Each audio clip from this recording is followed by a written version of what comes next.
कक्षा में। इसमें हम लोग अफ्रीका के बारे में पढ़ेंगे और पहले अफ्रीका के बारे में कुछ साधारण चीज़ें जानेंगे जो नॉर्मल फैक्ट हैं।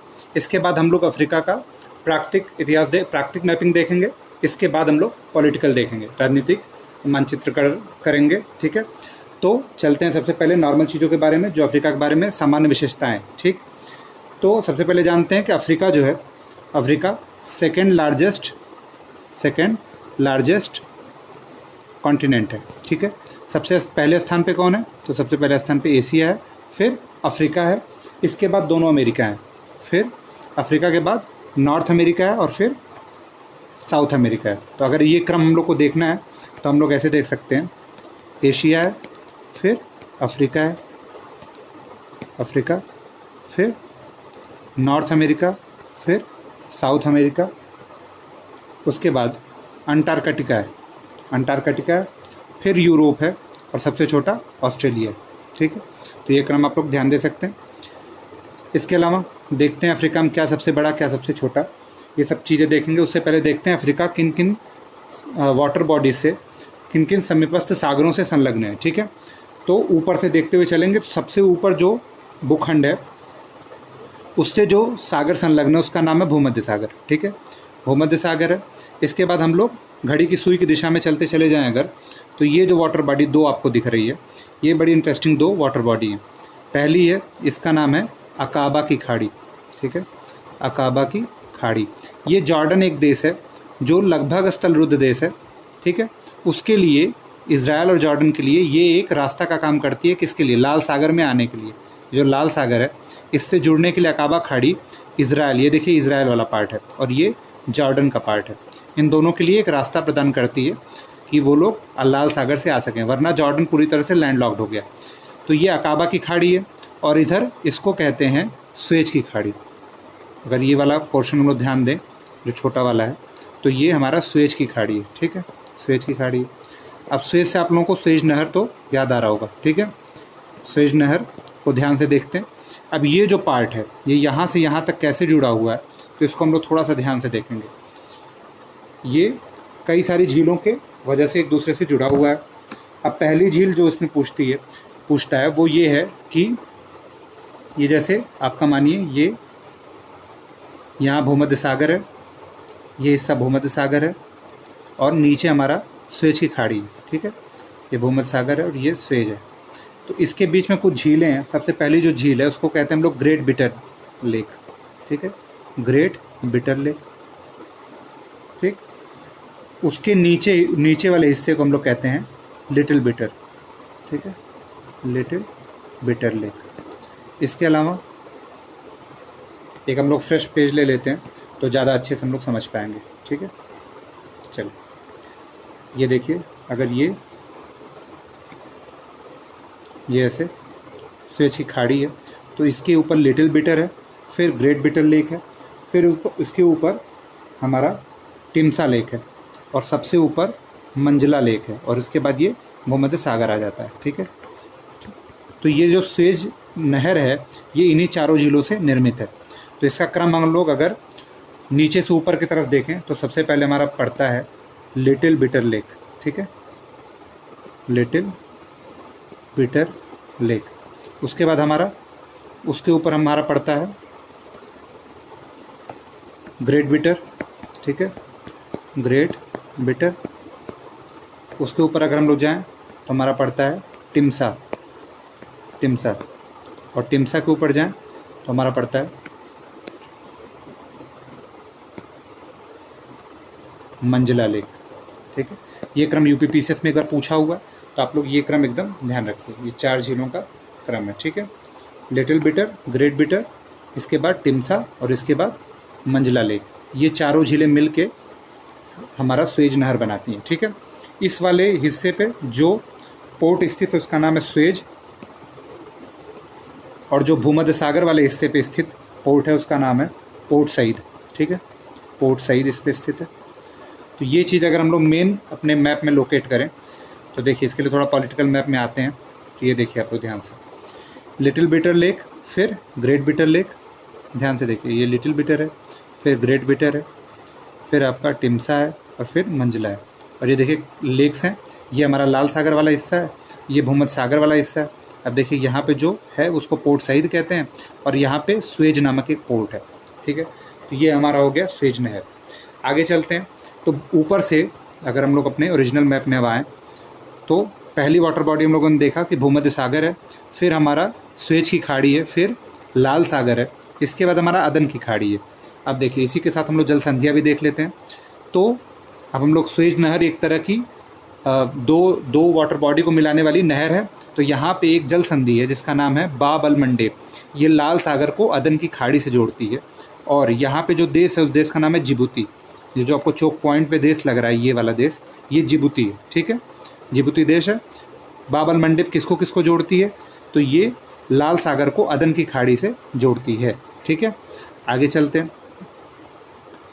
तो वाटर बॉडी में हम लोग इसके बाद अदन की खाड़ी हिंद महासागर का हिस्सा है, तो हम लोग हिंद महासागर में आ जाते हैं, ठीक। तो अफ्रीका का हम लोग देखें अगर, तो अफ्रीका के ऊपर भूमध्य सागर है, उत्तर पूर्व में लाल सागर है, और पूर्व में हिंद महासागर है। अब हिंद महासागर के बाद हम लोग आते हैं मोजाम्बिक चैनल में, जो हिंद महासागर का ही हिस्सा है। इसके बाद हम लोग अगर नीचे चले आएँ तो हिंद महासागर होते हुए हम लोग आते हैं दक्षिणी अटलांटिक महासागर में। आप लोग यहाँ पे देख सकते हैं दक्षिणी अटलांटिक महासागर है। अब इसमें सबसे पहले हम लोग जिस छोटी वाटर बॉडी में आते हैं, इसका नाम है हेलेना की खाड़ी, ठीक। हेलेना खाड़ी, उसके ऊपर वाल्विस की खाड़ी है, और जहाँ पे अफ्रीका एक मोड़ लेता है वहाँ पे प्रसिद्ध गिनी की खाड़ी स्थित है, ठीक है। गिनी की खाड़ी है, गिनी की खाड़ी से ही विषुवत रेखा होके जाती है, ठीक है। आगे चलते हैं, तो गिनी की खाड़ी से हम लोग दक्षिणी अटलांटिक महासागर में ही है। ऊपर चले जाएँ तो दक्षिणी अटलांटिक महासागर को भूमध्य सागर से जोड़ने वाली जो हमारी जल संधि, उसका नाम है जिब्राल्टर जल संधि, ठीक है। तो हम लोगों ने दो जल संधियाँ देखी, एक जिब्राल्टर जल संधि, एक हमारा बाब अल मंडेब जल संधि, और एक हम लोगों ने चैनल देखा मोजाम्बिक चैनल, ठीक है, कुछ खाड़ियाँ देखी। तो ये हमारा हो गया वाटर बॉडी। तो अगर हम लोग एक क्रम में जाना चाहें, अगर एक बार में आप लोग सुनना चाहें, तो भूमध्य सागर पहला हो गया, भूमध्य सागर, फिर लाल सागर, फिर अदन की खाड़ी, हिंद महासागर, मोजाम्बिक चैनल, दक्षिणी अटलांटिक महासागर, और फिर जिब्राल्टर से भूमध्य सागर तक हम लोग आ सकते हैं। दो और खाड़ियाँ हैं जिनको हम लोग देख सकते हैं, हालांकि ये उतनी इंपॉर्टेंट नहीं है। भूमध्य सागर वाले हिस्से में ये जो देश है उसको ट्यूनीशिया कहते हैं। ये जो देश है ये ट्यूनीशिया है, हम लोग पॉलिटिकल में देखेंगे। यहाँ पे जो स्थित खाड़ी एक है उसका नाम है गिब्स की खाड़ी, और ये जो देश है लीबिया, इसके ऊपर जो खाड़ी है वो सिद्रा की खाड़ी है, ठीक। तो हम लोग मैप में देख सकते हैं। आप लोग मैप लेके बैठिए भी, क्योंकि इससे आप लोगों को थोड़ा मदद मिलेगी देखने में। ये मैप तो बनाया गया है, ठीक है। तो आगे चलते हैं, वाटर बॉडीज़ को हम लोगों ने देख लिया। अब जनरल चीज़ों में और कुछ देखना है हम लोग, जैसे हम लोग ये देखेंगे कि इस महाद्वीप का सबसे उच्चतम बिंदु कौन सा है। तो सबसे उच्चतम जो पार्ट है वो है माउंट किलिमंजारो। क्या नाम है इसका? माउंट किलिमंजारो, ठीक। माउंट किलिमंजारो कहाँ पे स्थित है? तो ये तंजानिया देश में स्थित है। कहाँ स्थित है ये तंजानिया में, ठीक। ये एक क्या है? एक प्रसुप्त ज्वालामुखी है। क्या है? प्रसुप्त है, ऐसा ज्वालामुखी जो पिछले कई सौ वर्षों में विस्फोट न किया हो, ठीक है। ये एक प्रसुप्त ज्वालामुखी है। इसको पहले माउंट कोबो भी कहा जाता था। ये चीज़ें आप लोग माउंट किलिमंजारो के बारे में ध्यान रख सकते हैं। ये अफ्रीका का सबसे उच्चतम बिंदु है, ठीक है। इसके अलावा जो अफ्रीका का सबसे निम्नतम बिंदु है ना, उसको हम लोग कहते हैं असल झील। असल झील जिबूती नामक एक देश में है। वही जिबूती है जो बाब अल मंडेब के चोक पॉइंट पे भी है, ठीक है। इसका नाम जिबूती है। असल झील इसी में स्थित है। ये अफ्रीका का निम्नतम स्थान है। तो हम लोगों ने देखा कि अफ्रीका का उच्चतम स्थान कौन सा है, तो माउंट किलिमंजारो है, और निम्नतम स्थान कौन सा है? असल झील है, ठीक। इसके अलावा अफ्रीका की सबसे बड़ी झील कौन सी है? तो विक्टोरिया झील है। हम लोग यहाँ पे देख रहे हैं, ठीक है। ये जो विक्टोरिया झील यहाँ पे स्थित है वो अफ्रीका की सबसे बड़ी झील है, ठीक। अफ्रीका की सबसे बड़ी नदी जो है वो विश्व की ही सबसे बड़ी नदी है, जिसका नाम है नील नदी। हम लोग नदी वाले अभी पार्ट में आएंगे तो हम लोग इसको पढ़ेंगे। अब थोड़ा कुछ और चीज़ें जानते हैं अफ्रीका के बारे में। अफ्रीका को स्लीपिंग जायंट कहते हैं और अंध महाद्वीप भी कहते हैं। ऐसा क्यों है? क्योंकि अफ्रीका जो है अभी अंधेरे में स्थित महाद्वीप है। मतलब इसके संसाधनों का अभी न पूरा पता चल पाया, न पूरा दोहन हो पाया है। स्लीपिंग जायंट इसलिए कहते हैं कि संसाधनों से भरपूर है, चाहे वो जैव विविधता हो, चाहे वो खनिज हो, उन संसाधनों से भरपूर है, केवल उसका उपयोग नहीं हो पाया। अब चलते हैं पहले खंड की तरफ। तो सबसे पहले हम लोग अफ्रीका के पर्वतों को देखेंगे, ठीक है। तो अफ्रीका के पर्वतों में अगर देखें तो सबसे पहला जो पर्वत है उस पर्वत का नाम है एटलस पर्वत, ठीक है। एटलस पर्वत जो है वो किस तरफ से फैला हुआ है, तो आप लोग देखें तो ये दक्षिण पश्चिम से उत्तर पूर्व की तरफ फैला हुआ पर्वत है, ठीक है। ये दक्षिण पश्चिम से उत्तर पूर्व की तरफ फैला हुआ पर्वत है। इसके कई सारे पार्ट हैं, ठीक है, जैसे एंटी एटलस है, सहारन एटलस है, उच्च एटलस है तथा मध्य एटलस है, ठीक है। इसकी सबसे ऊंची चोटी माउंट टॉबकल है, ये पूछा गया है, ठीक है, माउंट टॉबकल है। आगे चलते हैं तो पर्वतों में अगला पर्वत देखें अगर, तो अब देखिए माउंट एटलस ये भी पूछ सकता है कि किन किन देशों में इसका विस्तार है। तो माउंट एटलस का विस्तार जो है वो बहुत सारे देशों में है, ठीक। तो इसका विस्तार मोरक्को, यहाँ एक देश पड़ता है पश्चिमी सहारा, ये देखिए ये पश्चिमी सहारा है, ये मोरक्को है, ये वाला पश्चिमी सहारा है, ये मोरक्को देश है, फिर अल्जीरिया है और फिर ट्यूनीशिया तक भी है, ठीक है। तो ट्यूनीशिया इसके रेंज में, तो कुल 4 देशों में ये विस्तृत है एटलस। आप लोग को मैप में नहीं दिख रहा है क्योंकि मैप छोटा बनाया गया है, जबकि वास्तव में ये यहाँ तक विस्तृत है, ठीक है, छोटे छोटे खंडों में करके। चलते हैं अगले पर्वत पे, तो सबसे ऊंची चोटी इसकी ध्यान रखनी है, ठीक है। अगले पर्वत पे अगर चलें हम लोग तो अगला पर्वत है जो अहग्गार पर्वत है, ठीक। ये सहारा के बीचों बीच स्थित पर्वत है और एकदम उष्णकटिबंध में स्थित पर्वत है। इसकी सबसे ऊंची चोटी माउंट तहत है। तो इसके बारे में केवल इतना ही ध्यान देना है कि अहग्गार पर्वत कहाँ स्थित है, तो सहारा मरुस्थल के बीचों बीच स्थित है, ठीक। किस देश में है, तो ये अल्जीरिया नामक देश में स्थित है। आगे चलते हैं तो एक पर्वत तिबेस्ती पर्वत है जो लीबिया में स्थित है, ठीक। इसकी सर्वोच्च चोटी इमोकौसी है, लेकिन वो इम्पोर्टेंट है नहीं, ठीक। ये दोनों पर्वत केवल नाम के लिए आप देख सकते हैं कि हैं अफ्रीका में, ठीक। इसके बाद पश्चिमी अफ्रीका में 2 पर्वत बहुत इम्पॉर्टेंट है, जिसमें हमारा लोम पर्वत है, जिसको लोमा लिखा हुआ है यहाँ पे, फाउटा जलोन पर्वत है, ठीक। ये दोनों इम्पॉर्टेंट क्यों है, ये दोनों इसलिए इम्पॉर्टेंट है क्योंकि जो फोटा जलोन पर्वत है यहाँ से 2 नदियों का उद्गम होता है, ठीक। ये एक सेनेगल नदी है जिसको नदी वाले खंड में हम लोग पढ़ेंगे, ये वाली नदी सेनेगल नदी है और ये वाली नदी गैम्बिया नदी है। इन दोनों का उद्भव फाउटा जलोन से होता है। इसके अलावा फाउटा जलोन जो है वो 2 चीज़ों के लिए प्रसिद्ध है, ठीक। किन किन चीज़ों के लिए प्रसिद्ध है, देखिए फाउटा जलोन इन दोनों देशों के आसपास, फाउटा जलोन और लोम पर्वत के आसपास बहुत सारे खनिज अयस्क मिलते हैं। उन खनिज अयस्कों का क्या नाम है, तो फाउटा जलोन में जो खनिज अयस्क मिलते हैं वो है आपका एल्यूमिनियम का अयस्क मिलता है, मतलब बॉक्साइट मिलता होगा, और हीरा मिलता है, ठीक है। हीरा और एल्यूमिनियम फाउटा जलोन से मिलता है। 2 नदियाँ निकलती हैं और ये किस देश में स्थित है, तो ये गिनी नामक देश में स्थित है फाउटा जलोन, ठीक है। आप लोग इसको ध्यान देते चलिए कौन सा किस देश में स्थित है। इसके बाद अगले पर्वत पे चलते हैं, तो इस पर्वत का नाम है लोम माउंटेन, जो लाइबेरिया और सीरालियोन के विस्तृत है, 2 देशों में। एक देश है, ये वाला देश जो है इसको हम लोग लाइबेरिया कहते हैं, ये वाला जो ये इतना विस्तृत है, और ये वाला जो है जो आप लोग को दिख रहा है ऐसे बीच में से, ये दोनों देश लाइबेरिया और सीरालियोन है। लोम पर्वत जो है लौह अयस्क और हीरे के लिए प्रसिद्ध है, ठीक। अफ्रीका में हीरा खूब पाया जाता है, हर जगह लगभग, ठीक है। आगे चलते हैं तो यहाँ से अफ्रीका की एक बड़ी नदी निकलती है जिस नदी का नाम है नाइजर नदी, ठीक है। नाइजर नदी लोम से निकलती है और ऊपर चढ़ती है पहले, मतलब उत्तर पूर्व की दिशा में बहती है। इसके बाद आ जाती है दक्षिण पूर्व की तरफ बह के, उत्तर पूर्व बहती है, फिर दक्षिण पूर्व बह के नीचे की तरफ आती है और नाइजीरिया देशों से होके गुजरती है, ठीक है। आगे चलते हैं, नदी में हम लोग इसको अच्छे से पढ़ेंगे। तो ये हमारा हो गया लोम पर्वत, किन देशों में है ये देख लीजिए, लौह अयस्क हीरा के लिए प्रसिद्ध है। तो अब तक हम लोग 5 पर्वत पढ़ लेते हैं, एक बार फिर दोहरा लेते हैं। एटलस है, अहग्गार पर्वत है, तिबेस्ती है, फाउटा जलोन है, लोम पर्वत है। एटलस की सबसे ऊंची चोटी माउंट टॉबकल है, ठीक है। आगे चलते हैं, तो ये पठारी एरिया है। इसके इधर अगर हम लोग एक पर्वत चोटी और देखें तो माउंट केन्या है।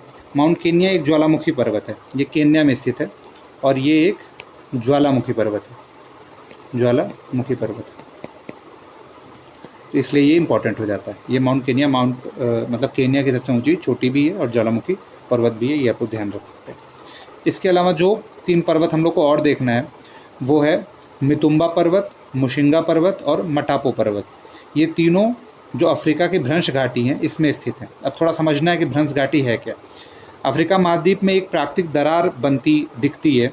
ये दरार शुरू होती है आपकी इथोपियन उच्च भूमि की टाना झील से, मतलब यहाँ से ये दरार बननी शुरू होती है और ये बन के टाना झील से ये आपका विक्टोरिया झील और ये टंगनीका झील और मलावी झील यहाँ तक बनती है, मतलब यहाँ से यहाँ तक एक दरार है, ठीक है।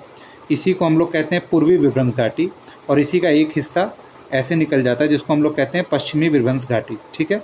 तो इस विभ्रंश घाटी मतलब इस दरार के बीच में जितने भी पर्वत और नदियाँ हैं या जितने भी झीलें हैं वो इम्पॉर्टेंट हो जाते हैं, ठीक है।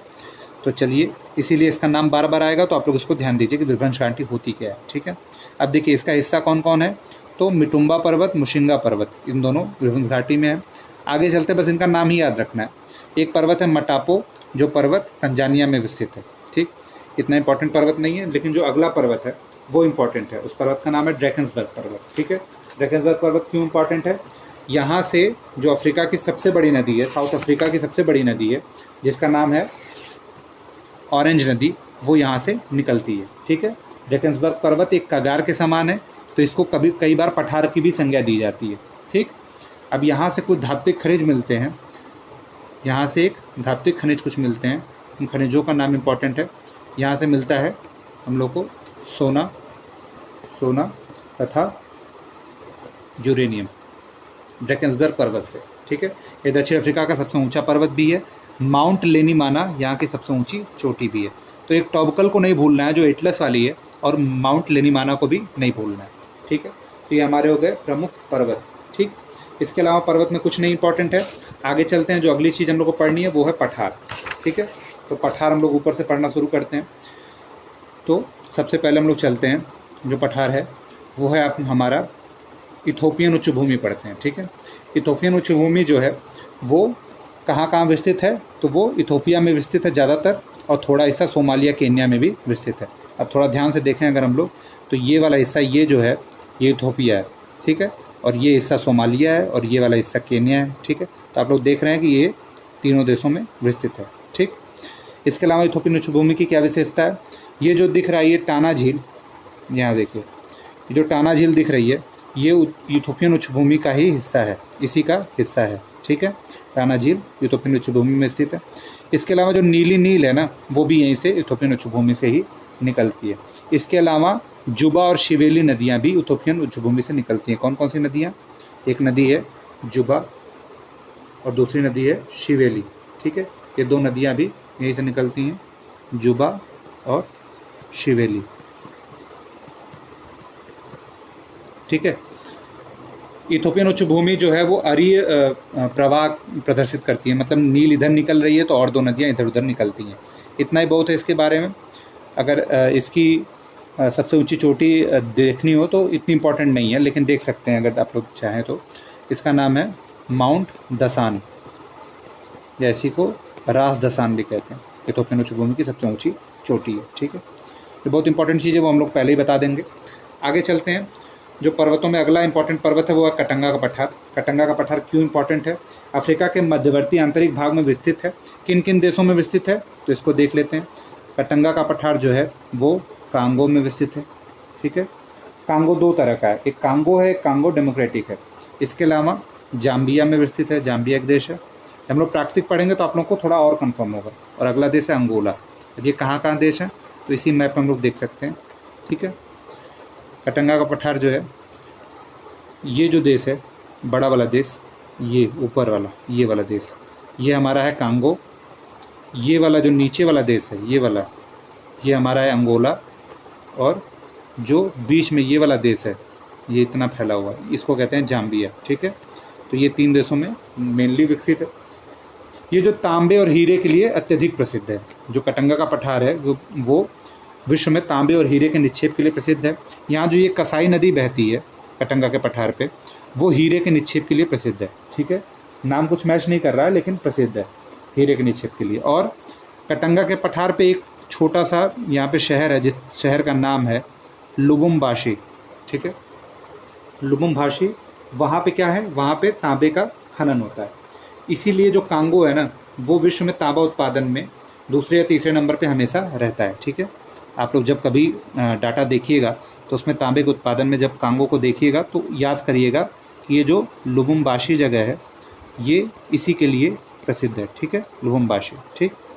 आगे चलते हैं, तो कटंगा का पठार इस चीज़ के लिए प्रसिद्ध है। इसके अलावा जो कटंगा का पठार है, अगर आप लोग थोड़ा सा ध्यान दें तो कटंगा का पठार, इसके ऊपर ये यहाँ से लगभग ये वाली जो रेखा है ये हमारी विषुवत रेखा है और नीचे कर्क रेखा, तो ये एक सवाना टाइप क्लाइमेट के लिए भी जाना जाता है। ठीक, तो ये हमारा हो गया कटंगा का पठार। इसके अलावा देखिए अदामावा उच्च भूमि है, इसके बारे में बहुत कुछ नहीं जानना है, बस ये जानिए कि ये कैमरून एक देश है, उसी में विस्तृत है। यहाँ पे ये एक देश है कैमरून, इसी में ये विस्तृत है। ठीक है, अदामावा एक पर्वत भी है। इसके अलावा जोस का पठार जो नाइजर है, जो हमारा देश एक है यहाँ पे नाइजर और नाइजीरिया, तो जोस का पठार टिन और कोबाल्ट के लिए विश्व में प्रसिद्ध है। जोस का पठार कहाँ विस्तृत है, किस देश में है, तो नाइजीरिया में विस्तृत है और ये टिन और कोबाल्ट के निक्षेप के लिए प्रसिद्ध है। इसके अलावा अगर हम लोग पहले मरुस्थल पढ़ें और बाद में नदियाँ पढ़ें तो मरुस्थल भी पढ़ सकते हैं। सबसे पहले इसमें मरुस्थलों में हम लोग देखें तो सहारा मरुस्थल सबसे पहले है, जो विश्व का सबसे बड़ा मरुस्थल है। अब इसके पीछे विकसित होने के पीछे एक लंबी कहानी भी है, उस कहानी में हम लोग नहीं जाएंगे, लेकिन सहारा मरुस्थल ये जान सकते हैं कि सहारा मरुस्थल विकसित होने का कारण ये है कि ये मध्य महाद्वीपीय भाग में है और कर्क के मकर के बीच में स्थित है। इसके अलावा जो अफ्रीका के इस तट पे है ना, तो इस तट पे कनारी की धारा बहती है जो यहाँ पे बरसात के विपरीत परिस्थितियाँ पैदा करती है। ठीक है, इसलिए सहारा में वर्षा लंबे समय से नहीं हुई है, इसलिए सहारा एक बड़ा रेगिस्तानी वो है। ठीक, इसके अलावा जो सहारा के नीचे का मरुस्थलीय क्षेत्र है उसको हम लोग साहिल कहते हैं। ठीक है, इसके कम लोग ध्यान देते हैं। साहिल जो है सहारा के नीचे स्थित मरुस्थलीय प्रदेश है। एक और बहुत प्रसिद्ध मरुस्थल जो विस्तृत है यहाँ पे, वो है हमारा नामी मरुस्थल। ठीक है, नामी मरुस्थल क्यों फेमस है, नामी मरुस्थल नामीबिया में विस्तृत है। यहाँ पे जो जनजातियाँ पाई जाती हैं उन जनजातियों को बुशमैन और हॉटेंटॉट कहते हैं। यहाँ पे देखिए लिखा भी हुआ है, बुशमैन और हॉटेंटॉट दो यहाँ पे जनजातियाँ पाई जाती हैं। नामीबिया मरुस्थल भी यूरेनियम और हीरे के निक्षेप के लिए प्रसिद्ध है, यूरेनियम और हीरे के निक्षेप के लिए प्रसिद्ध है। ये दो चीज़ आप लोग ध्यान रख सकते हैं। अब देखिए नामीबिया मरुस्थल विकसित होने का प्रमुख कारण है कि यहाँ पे बहती है बेंगुला की ठंडी जलधारा। ठीक है, बेंगुला की धारा, जहाँ ठंडी जलधाराएँ बहती हैं वो महाद्वीप किनारे एकदम आदर्श स्थिति होती है वहाँ पे रेगिस्तान बनने की, क्योंकि ये वर्षा की जो नमी है उसको गायब कर देती है और वहाँ पे वर्षा नहीं हो पाती है। अगला हम लोग मरुस्थल देखें तो कालाहारी मरुस्थल अत्यंत इम्पॉर्टेंट मरुस्थल है। ये यूरेनियम और मैग्नीज के खनन के लिए प्रसिद्ध है। यहाँ भी वो जनजातियाँ पाई जाती हैं, बुशमैन और हॉटेंटॉट। ठीक है, तो नामीबिया और बोत्सवाना दोनों में ये जनजातियाँ प्रसिद्ध रूप से पाई जाती हैं। बुशमैन जो है ना वो दीमक को चावल की तरह खाते हैं, इसलिए बुशमैन का चावल जो है दीमकों को कहा जाता है। ठीक है, इस चीज़ को आप लोग ध्यान में रखें। आगे चलते हैं, तो ये मरुस्थल हो गए 3 या 4। हम लोग पठार में थे तो हम लोग जोस का पठार पढ़ चुके थे। इसके अलावा हम लोग को पठार में 2-3 छोटे पठार और पढ़ने हैं, जिसमें हम लोग का है लीबिया का पठार और एयर का पठार। तो जो एयर वाला पठार है, एयर का पठार है, ये आपका विस्तृत है सहारा क्षेत्र में, जबकि लीबिया का पठार लीबिया मिस्र सीमा पर स्थित है। ठीक है, आगे चलते हैं। एक मरुस्थल और है नूबियन मरुस्थल, जो सूडान और मिस्र के बीच में स्थित है, नूबियन मरुस्थल। ठीक है, तो ये ध्यान रख सकते हैं, पूछ सकता है केवल नॉर्मली, इसके बारे में और कुछ नहीं पूछेगा कि नूबियन मरुस्थल क्या है, कहाँ है, कैसे है। ठीक है, अगली चीज़ एक पठार और अगर हम लोग देखें नीचे तो हम लोग का छूटा हुआ है दक्षिण अफ्रीका में, उस पठार को बोलते हैं वेल्स। ठीक है, अब देखिए यहाँ से, ये देखिए यहाँ से मकर रेखा जा रही है, ये वाला मकर रेखा जा रही है। ठीक, तो अब ये जो वेल्ट्स है, हाई वेल्ट्स, ये जो है शीतोष्ण क्षेत्र में आ जाता है, ये शीतोष्ण क्षेत्र में हाई वेल्ट्स आ जाता है। तो यहाँ पे क्या है, स्टेपी टाइप क्लाइमेट मिलती है, समशीतोष्ण घास के मैदान मिलते हैं जो गेहूं के उत्पादन के लिए प्रसिद्ध हैं। ठीक है, हाई वेल्ट्स दक्षिण अफ्रीका में विस्तृत है। तो ये हमारा पठार और मरुस्थल यहाँ पे ख़त्म होते हैं। हम लोगों ने पर्वत, पठार और मरुस्थल पढ़ लिया है, एक बार रिवाइज करेंगे। ठीक है, इसके बाद अगले पे नदी पे जाएंगे। तो हम लोगों ने पर्वतों में पढ़ा, सबसे पहले हम लोगों ने पढ़ा एटलस को। ठीक है, उसके बाद हम लोगों ने पर्वत में पढ़ा, सबसे महत्वपूर्ण पर्वत पश्चिमी वाले में फोटा जलोन को पढ़ा, लोम पर्वत को पढ़ा। ठीक है, इसके बाद अहगार पर्वत, तिबेस्ती पर्वत को पढ़ा। इसके बाद हम लोगों ने 3 पर्वत यहाँ पे देखे, मितुम्बा, मुशिम्बा और मटापो। इसके बाद हम लोगों ने ड्रैकेंसबर्ग पर्वत देखा। ठीक, इतने पर्वत देखे। पर्वत के बाद हम लोग चले आए पठार पे। तो पठार पे हम लोगों ने देखा इथोपियन उच्च भूमि, यहाँ पे देखा कई सारी नदियाँ निकलती हैं, जिसमें से नीली नील सबसे महत्वपूर्ण नदी है, ठीक है। इसके अलावा शिबली और जुबा नदियाँ भी निकलती हैं। इसके अलावा हम लोगों ने देखा कि कटंगा का पठार जो है वो विश्व में तांबे और हीरे के निक्षेप के लिए प्रसिद्ध है, तांबा और हीरा का निक्षेप पाया जाता है। इसके अलावा एक बाई का पठार भी है जो कटंगा के पठार का ही एक हिस्सा है। इसके अलावा हम लोगों ने अदामावा उच्च भूमि देखा, जोस का पठार देखा जो टिन और कोबाल्ट के लिए फेमस है, और हम लोगों ने लीबिया का पठार देखा। इसके अलावा एक पठार और जो है शीतोष्णकटिबंधीय पठार है, उच्च वेल्ट्स, ठीक है, हाई वेल्ट्स जिसको कहते हैं, जो समशीतोष्ण घास के मैदान और गेहूं उत्पादन के लिए प्रसिद्ध है। इसके बाद हम लोग मरुस्थल से देखना शुरू किए, तो नीचे से मरुस्थलों को रिवाइज करें तो हम लोगों ने कालाहारी मरुस्थल देखा जहाँ बुशमैन हॉटेंटॉट जनजातियाँ पाई जाती हैं। कालाहारी मरुस्थल बोत्सवाना और नामीबिया, ये वाला हिस्सा नामीबिया और ये वाला हिस्सा बोत्सवाना है, ठीक है, यहाँ विस्तृत है, ठीक है, यहाँ विस्तृत है कालाहारी मरुस्थल। इसके बगल में लोगों ने नामी मरुस्थल देखा था। नामी मरुस्थल यूरेनियम और हीरे के लिए भी प्रसिद्ध है। यहाँ पे केवल अंतर ये है कि यूरेनियम दोनों जगह पाया जाता है, लेकिन नामी मरुस्थल में हीरा पाया जाता है जबकि कालाहारी में मैग्नीज पाया जाता है, ठीक है। मरुस्थलों के क्रम में हम लोगों ने आगे देखा था कि सहारा को देखा और साहेल को देखा, ठीक है। सहारा के मतलब वहाँ पे विकास होने का कारण ये है कि ये मध्य भाग में विस्तृत है, विषुवत और कर्क रेखा के बीच में है, बगल में ठंडी जलधारा बह रही कनारी की, इसलिए ये विकसित हुआ है। इसके अलावा हम लोगों ने लीबिया और नूबियन का मरुस्थल देखा, ये यहाँ के प्रसिद्ध मरुस्थल हो गए। अब हम लोग जो अगली चीज़ देखेंगे वो है हमारा अफ्रीका की नदियाँ, ठीक है। अफ्रीका की नदियाँ और झीलें, ये दो चीज़ें बची हुई हैं। तो सबसे पहले हम लोग अफ्रीका की नदियाँ देखते हैं, जिसमें सबसे पहले हम लोग को देखना चाहिए नील नदी, ठीक है। तो नील नदी को देखते हैं तो नील नदी का उद्गम जो होता है वो दो पार्ट में होता है, एक है सफ़ेद नील आपका और दूसरा है नीली नील, ठीक है। ये दोनों एक स्थान पे मिलती हैं, उस जगह को खार्तूम कहते हैं। तो पहले देखते हैं सफ़ेद नील कहाँ से निकलती है। तो सफ़ेद नील हमारा विक्टोरिया से यहाँ से निकल रही है, विक्टोरिया से सफ़ेद नील निकलती है। और ये पहले ये देखिए युगांडा से दक्षिणी सूडान, ये वाला हिस्सा देखिए, ये जो है, ये जो देश है इसको हम लोग दक्षिणी सूडान कहते हैं, ठीक है। और ये वाला देश जो है वो युगांडा है। तो विक्टोरिया झील से युगांडा जाती है, फिर दक्षिणी सूडान जाती है, ठीक है। तो इन दो देशों से जाती है, फिर उसके ऊपर चढ़ते हुए चली जाती है और आगे जाके सूडान में खार्तूम नामक जगह पे ये नीली नील से मिलती है। नीली नील कहाँ से निकलती है तो टाना झील से निकलती है, और नीली नील टाना झील जो है वो इथोपियन उच्च भूमि का ही एक हिस्सा है, ठीक है। ये इथोपियन उच्च भूमि का ही एक हिस्सा है, यहीं से ये निकलती है। जो नीली नील है ना, इसके ऊपर एक बांध बनाया गया जिसका नाम है सेन्नार बांध, ठीक है। ये सूडान में बनाया गया है। आगे चलते हैं तो ये सूड आर्द्र भूमि से भी गुजरती है। देखिए यहाँ पे मैंने लिखा नहीं है, लेकिन आप लोग यहाँ याद रखिए, यहाँ एक आर्द्र भूमि है, उसका नाम है सूड आर्द्र भूमि, सूड, ठीक है।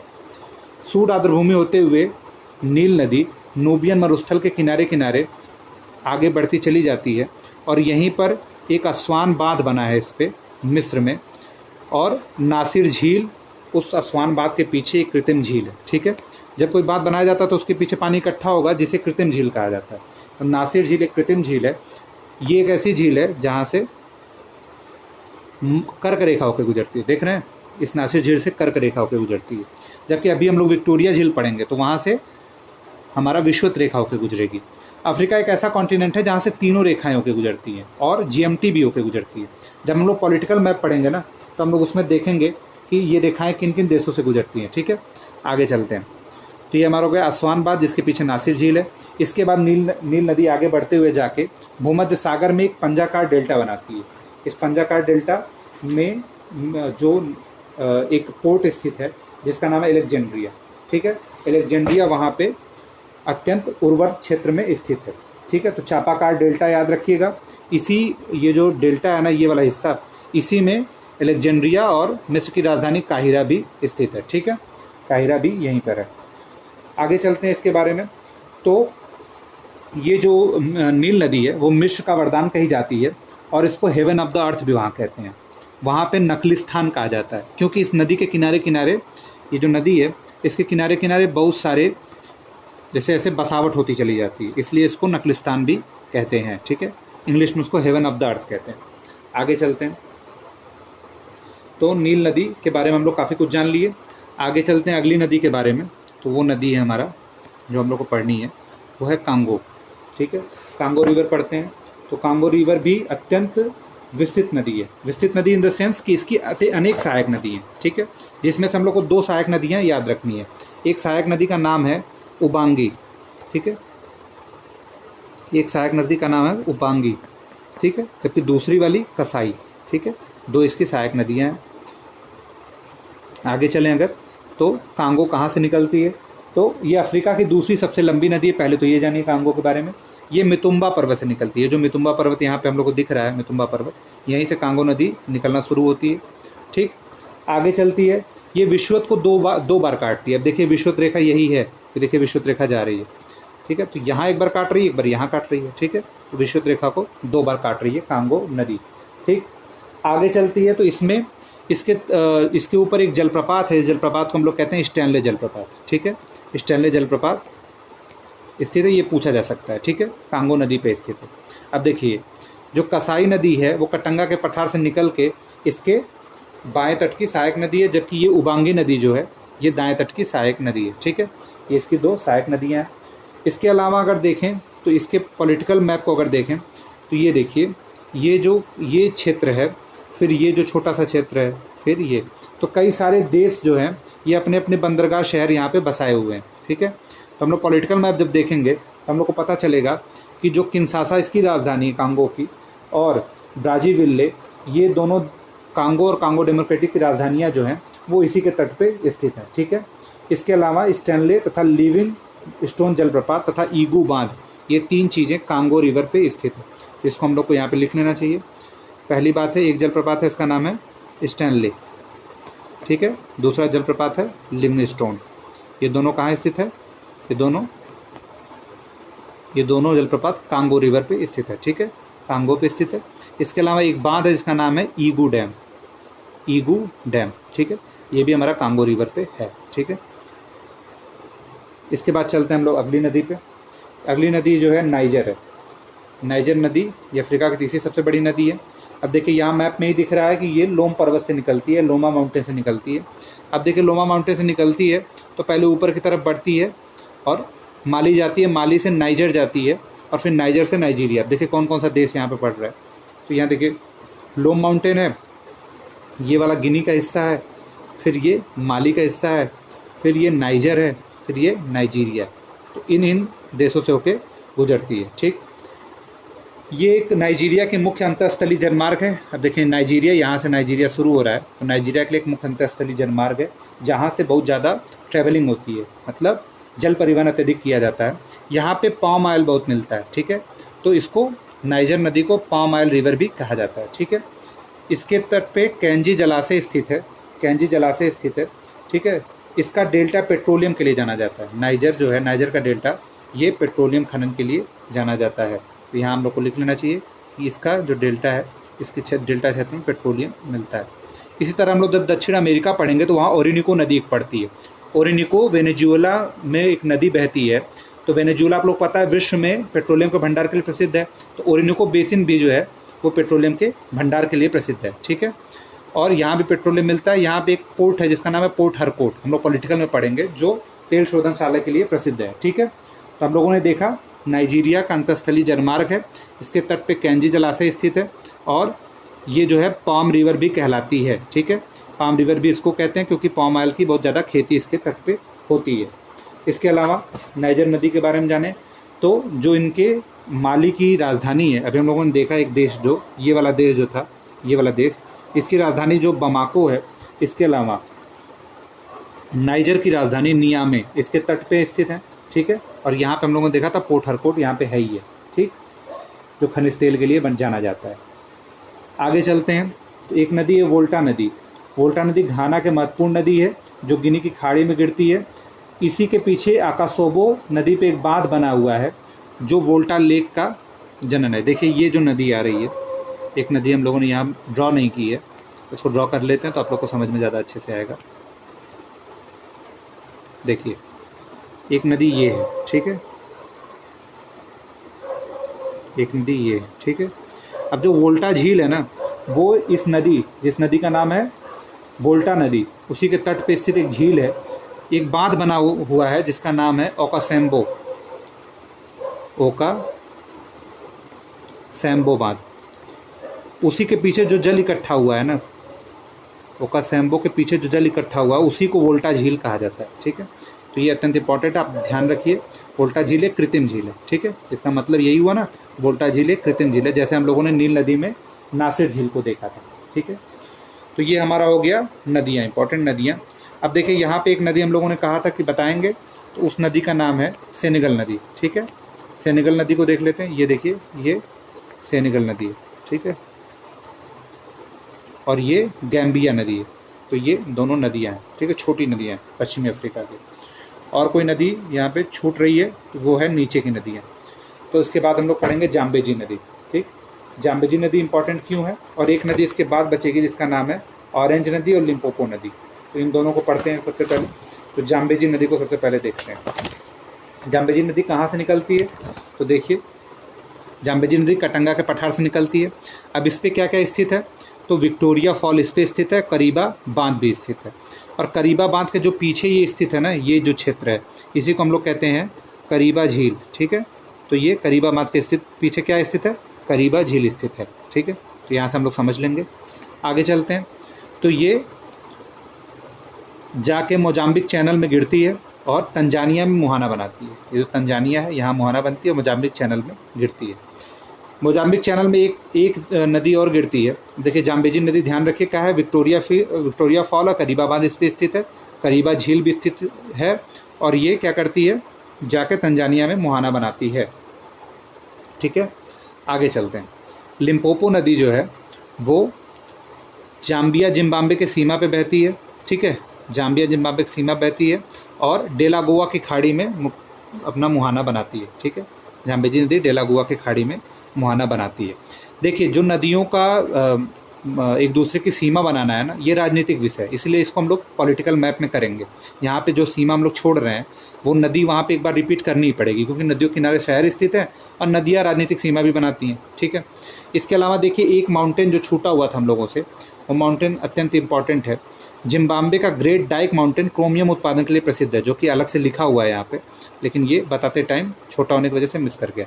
ठीक है, तो यहाँ पे आप लोग ध्यान रखिए, ग्रेट डाइक माउंटेन क्रोमियम उत्पादन के लिए प्रसिद्ध है। अगर आप लोगों के पास मैप हो तो मैप में उसको ड्रॉ करिए, नहीं है अगर तो वहाँ पे बना लीजिए और क्रोमियम उत्पादन लिख लीजिए। ठीक है, सादे पन्ने पे मैप बना पाएँ या आउटलाइन मैप ले पाएँ तो उस पर ये ड्रॉ करके करेंगे तो फ़ायदा मिलेगा। ठीक है, आगे चलते हैं। तो हम लोग पढ़ रहे थे आखिरी नदी हमारी, यह है हमारी ऑरेंज नदी। ऑरेंज नदी जो निकलती है वो ड्रैकन्सबर्ग पर्वत से निकलती है। अब देखिए यहाँ पे ड्रैकन्सबर्ग पर्वत है, यहाँ से निकलती है, और यहाँ से टुगेला प्रपात, यहाँ टुगेला प्रपात है जो विश्व का दूसरा सबसे ऊंचा जलप्रपात है। टुगेला प्रपात क्या है, विश्व का दूसरा सबसे ऊंचा जलप्रपात है। और टुगेला प्रपात के आगे यह नदी, ऑरेंज नदी, दूसरी एक सहायक नदी से आके मिल जाती है। ठीक है, अब सहायक नदी से आके मिलती है, इसके बाद जो इस पर जलप्रपात स्थित है उस जलप्रपात का नाम है आग्रबीज जलप्रपात। ठीक है, आग्रबीज जलप्रपात यहाँ पे आप लोग देखिए स्थित है।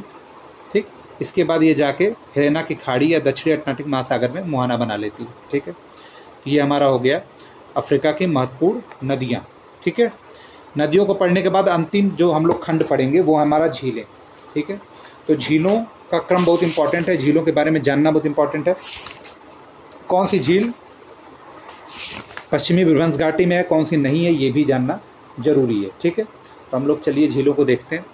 तो सबसे पहले जो झील देखेंगे वो हमारी है जो अफ्रीका की सबसे बड़ी झील है। इस झील का नाम है माउंट विक्टोरिया। ठीक है, अब माउंट विक्टोरिया जो है, इसके बारे में जो सामान्य तथ्य पहले ये जानते हैं। विक्टोरिया झील जो है ना, वो विश्व की तीसरी सबसे बड़ी झील है, विश्व की तीसरी सबसे बड़ी झील है, जबकि फ्रेश वाटर में दूसरी सबसे बड़ी झील।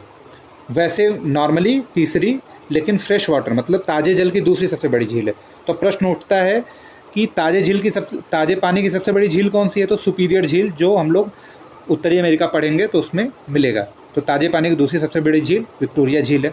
और विश्व में तीसरी सबसे बड़ी झील कैसे है, तो पहली जो झील है वो कैस्पियन सागर है, दूसरी झील हमारी सुपीरियर झील है, तीसरी झील हमारी विक्टोरिया झील है। ठीक है, ये हमारा हो गया विक्टोरिया झील के बारे में, उसके आकार के बारे में फैक्ट। दूसरा जो है फैक्ट वो ये है कि विक्टोरिया झील से ये देखिए, ये हमारा कर्क जो विषुवत रेखा है वो जाती है। विषुवत रेखा जो हमारी है ये देखिए यहाँ से होके जा रही। ठीक है, आगे चलें तो विक्टोरिया झील जो है वो वाइट नील का सोर्स है। इसको आप लोग ऐसे ट्रिक से याद कर सकते हैं कि विक्टोरिया झील, मतलब जो विक्टोरिया थी, रानी विक्टोरिया, वो भी गोरी थी, ब्रिटेन की थी, तो वाइट थी, तो वाइट नील यहाँ से निकलती है, ऐसे करके याद कर सकते हैं। और टाना झील से ब्लू नील निकलती है। ठीक है, विक्टोरिया झील किस किस देशों के तट पे है, तो हम लोग को ये जानना जरूरी है, ये क्वेश्चन पूछा हुआ है। तो अब देखिए, ये जो ट्रायंगल है ना कटा हुआ, यही बताएगा आपको। नीचे तंजानिया है, ठीक है, इधर केन्या है, रुकिए, इधर केन्या है और इधर युगांडा है। तो ऐसे आप लोग याद करिए कि KUT विक्टोरिया याद कर लीजिए, क्यूट विक्टोरिया, यही इसका कोड मैंने बनाया है। तो ये इसका नाम है क्यूट विक्टोरिया। ठीक है,